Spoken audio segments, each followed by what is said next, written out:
We're doing another recording of the Minister's Red Pill Diaries for our Ministry of Spiritology YouTube channel, dedicated to our Cultural Connect participants and other members who've been following up the Ministry of Spiritology to keep themselves oriented on that basic African consciousness awakening which is going on the continent. You know, when we put out, we're giving you red pill knowledge here. We're giving you that enlightening information that, of course, is going to get your soul strictly on its awakening path in its position of development and everything that it is seeking to become aware of itself here while it's on the earth. You know, that's just what we're doing here. And you know, we want to jump into a topic today that links to the last topic that we did.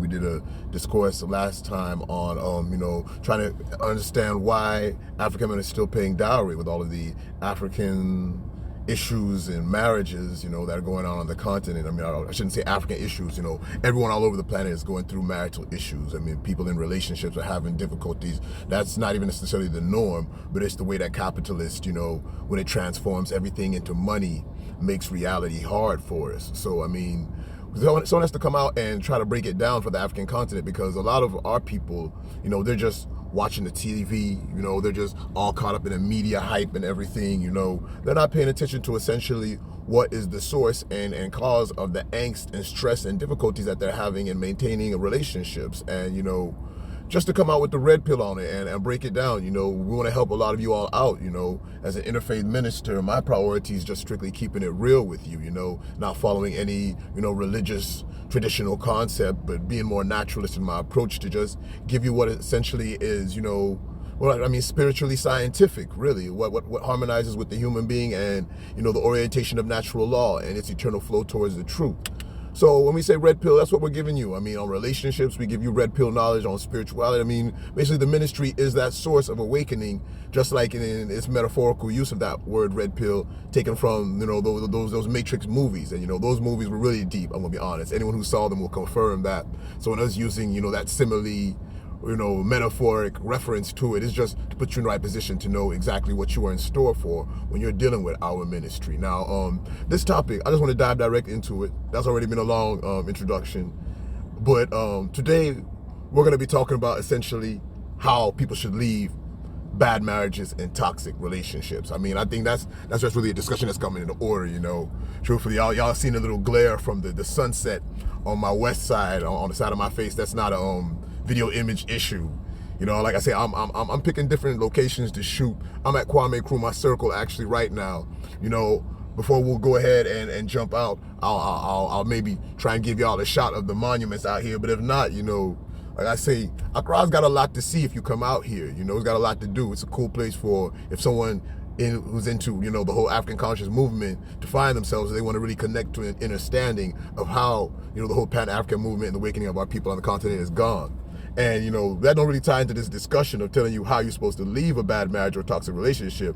But, you know, just wanted to tell you, essentially, if you're probably going to question why that glare is on my face. Now, I'm not going to do editing and cut all that out. We're just rolling in with it. Like we said, we're just getting the feeling of it. And, you know, just jumping into that topic. If you're trying to get out of a bad relationship, which you should be, you know, it's going to be hard for you to get out of that bad relationship if you don't come to these 5 points of reckoning, which I'm going to give you. And the first point I want to give you is that when you're planning on getting out of a bad relationship, you know, a lot of women complaining their husband's cheating, men complaining the women is cheating, you know, women doing shiesty things, I mean, dudes doing some crazy things. And I always look at the relationships and questions to myself that you all are so disgusted with each other. You're so annoyed with each other. You all don't like each other to the point that you're doing all of these things to hurt each other. So why do you actually stay together when the love is not there? Love is not I hurt you. Love is what both of you had before you started hurting each other, where you actually got along and liked each other. So now that it's transformed into this tug of war game in which each of you feels you have to do something to hurt each other, I'm telling you, the relationship, that's what defines it as toxic. You see it. The man's not afraid on how much he's going to hurt the woman, and she's not afraid on how much she gets hurt. And it could be vice versa. And they're stuck in that. You have to get out of such relationships, whether it's a marriage or you just, if it's dating, you definitely need to get out. You've not even set your life. You've not even signed a document like a marriage certificate or taken wine, you know, and sat down and, you know, the mothers and fathers and families of both sides sitting down and sharing that wine. So why should you be suffering yourself? Honestly, you need to put it inside your head and get it. If you're trying to get out of this relationship, the first thing you need to make sure you're going to do when you're leaving it is you're not going to make a scene. This is very important. You see it. Not make a scene means that even trying to sit down and talk with that person about why you were leaving. I want to really stress this point, truthfully, because you get on Facebook, on YouTube, you see a lot of African women especially complain about the relationships that they're in with that hypergamy. They're trying to juice money out of that man, or they're finding that man for a security position. They don't want to leave him. Brothers, if y'all in some situations like that where you want to leave that type of a woman, the best way to get out of it is to do it quietly, secretly, without letting her know what you're up to. You feel me? People who are narcissists, these are individuals who are in love with themselves. They will claim that they're in love with you. Meanwhile, all they're doing is using you for their ego gratification. So when we talked about the 5 pillars of compatibility, they were very important that you all memorize this, because it makes you understand that every human being going into a relationship has 5 priorities, which they do keep in their mind. And if they don't balance out, then the relationship's not going to work.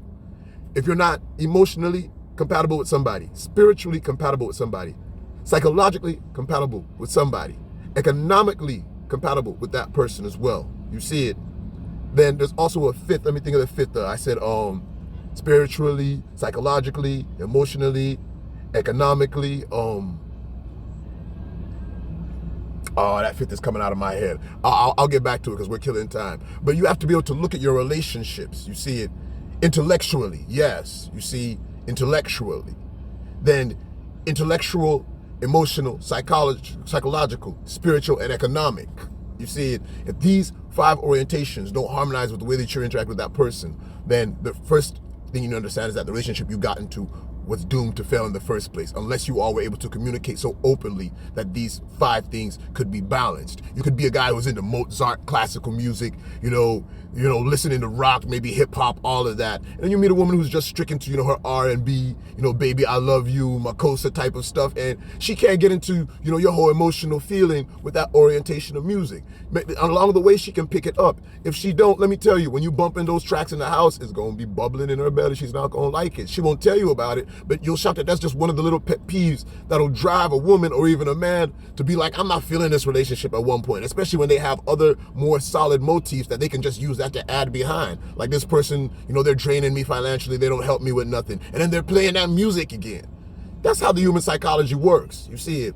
People will force themselves to remain in these relationships most often for the sexual gratification. Oh, pardon me. It wasn't intellectual.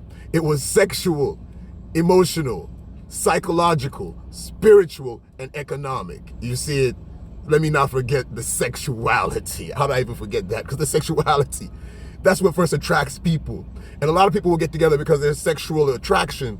But finally, when that starts to wane, they look at maybe the economic reasons why they got together and try to use them to sustain themselves in the relationship. But what's going to overwhelm them is when they feel unemotionally satisfied, they'll go looking for somebody outside to get that emotional satisfaction from. And that's even going to kill the sexual attraction. And the whole spiritual attraction, like I say, your religion, the way your orientation is about your cosmology and why you're living on the earth and your purpose and all of that. If those things don't align and you're in relationships with people who have clashing, spiritual principles, I'm telling you, it's going to be messed up. It's going to be messed up. And you need to always keep these things in mind when you're selecting your partner and throughout the relationship to see how it's harmonizing. Because if these pillars aren't established well, you're going to need to break up. And we're going to need to break up. The first thing you're going to need to do to get out of that relationship is plan your escape strategically without letting the other person know. You all have been quarreling so many times because these 5 pillars were not in alignment that it's reached a point where you need to just realize that there is no way to actually fix this relationship. So if you're going to sit down and try to talk about all of these reasons based on these 5 pillars of why you're not happy, chances are the person is just going to get, you all psyched up in the emotional drama of it, and you're just going to stay in the relationship. So when you're ready to go, you're not going to talk to that person about it. And number 2 is related to this first one. And it's also very important. Because for you to get out of a toxic relationship or a bad marriage, you can't talk to anybody about your plans to escape. You can't talk to your mom, your dad, your brothers, your sisters, any of those people you call close friends who, even by the time you've left the person, they're still reminding you and talking about things that made you leave the relationship that will keep your mind focused and emotionally there even when you have left. But you need to understand that you're not going to talk to anybody about this issue of you escaping. You're not going to talk to that person that you are leaving. You're not going to talk to anybody else about you leaving. And if you do, it has to be a very, very small circle of people who hopefully do not know the individual that you're trying to leave. Because these individuals are always either going to see some type of ration of wanting to keep you two together, Or they're going to keep talking about the reasons why you actually want to leave, and that's actually going to take you back psychologically. You need your mind to just be clear that you made up your decision and you're working on it and you're going to shake. That's all. Now, that's the first one. You're not going to talk to the person about you leaving because you know that it's done. Number two, you're not going to talk to other people about you leaving. And number three, I want you to also understand this. You need to cut the person off in your social media. Breaking off of a toxic relationship or a bad marriage requires you to be able to terminate communications and distance yourself from that individual. There has to be a separation. This is the easiest way to do it. And social media now keeps us in contact with one another, even beyond space and distance and time. You have these people linked into your social media so you can constantly be monitoring the things that they're doing, even when you don't want to. You'll be getting notifications of them trying to show that they're living up their life without you. And these things are going to emotionally draw you back, because actually when you separate, it comes a type of competition to see who gets themselves back into a better position. So cut off the social media, folks. If y'all in Facebook especially, I know a lot of y'all in Africa using Facebook. You got to cut off Facebook, unfriend them, unfollow them. Their family members, unfriend, unfollow them. The close friends that you shared that were mutual, unfriend, unfollow them. Anyone who shows that they have a mutual friend with that person, you have to remove them from your Facebook and your social media and your WhatsApp so that you don't get their status reports and all of those things. That's the only way you're going to be able to put yourself in a position to successfully get out of this relationship without being hurt. And I want to go down to the fourth one now. You have to ingrain this inside your mind. It doesn't matter who was wrong. A lot of people are going to constantly be reflecting on why and how and when the person did what they did. If it's cheating, you'll be thinking about how many times the person slept with the other person. Was it good? Was it not good? You know, how did the person get to go and see them? You're going to want all of these details to try and see if you can get some type of closure, to give yourself excuses as to why you might think you want to even stay with that person. Because you'll be like, oh, if they did it one time, maybe it was an accident. You get it? That type of logic is going to be flowing through your head, and you all know it. You don't want to dwell on those things because they're going to make you want to stay in the relationship. So you have to get emotionally unattached totally. And when you're emotionally unattached, you're not talking to the person about it. You're not telling other people about it. You get it? You cut yourself off in the social medias. And then you put yourself in a position that you realize that it doesn't matter who was wrong, because you realize that what has happened has driven you to that point that you have to leave. Then you are ready to go.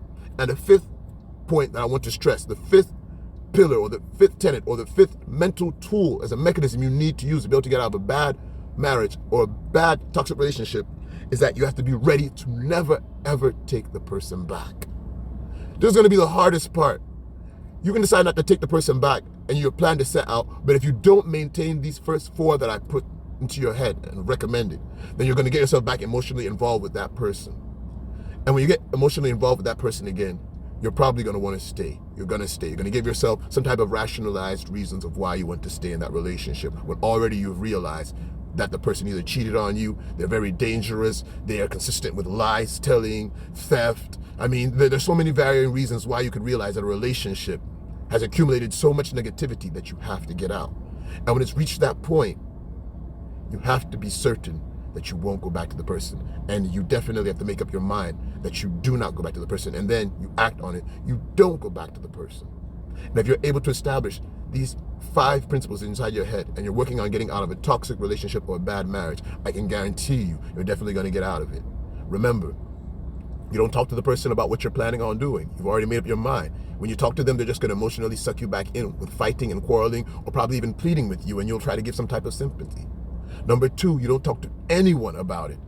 Close friends, family members, mothers, fathers, people might either try to encourage you to remain into a relationship, or they'll give you so many reasons why that you should leave it that you'll instantly find yourself keeping yourself psychologically in a repetitive state of remembering why you want to leave, and it might even put you back into wanting to stay in that relationship. Number 3, you definitely do have to cut off any interactions with them in your social media. Number 4, you have to recognize that it doesn't matter who was wrong. It's time to go. And number 5, and not least, because there could be so many other reasons, you have to make up your mind that you will never go back to that person. You will not accept them back. And if you're ready with these 5 points I'm telling you, then you are about to move into a new life. We're going to find new possibilities. Find someone who definitely you will make sure this time is compatible with you. And even if not, if you're not even ready to get into relationships, which I'm really going to even stress, take your time and just enjoy doing you and being on your purpose for a while. And you'll see how the world will open up to you, and so many opportunities and circumstances and people to interact with were blocked off because you had fallen in love with someone who didn't value your sacrifice and was taking you for granted. Now, that's why I want to leave this particular recording, we were talking about exactly how you need to put your mind frame if you want to get out of a bad marriage or toxic relationship. I hope that somebody out there got the message and was able to put themselves in a position where they'll be fortified with this red pill knowledge to help them in their relationship on the African continent. And even if it's not Africa, I'm telling you, this knowledge can apply all over the world to anybody in any relationship that is toxic that they're trying to get out of. Now, I've been the interfaith minister in Kanwi Fokwa-Mbe, the initiator of the Ministry of Spiritology and director of the Association for Cultural Awareness. You know what I'm saying? We are out there making sure that we give the world back its naturalist spirit and awaken individuals who are still sleeping to the knowledge of the world and the falsehood of the aristocracy and the system it is set up, as well as making sure that we do bring African consciousness back to its rightful position on the continent by giving you such knowledge and information to empower yourself. Now, that's where I'm going to end this recording. And of course, we want to ask you that if you liked it, make sure you do hit the like button, subscribe, and share this channel. We'll be back at you with another recording when the time comes.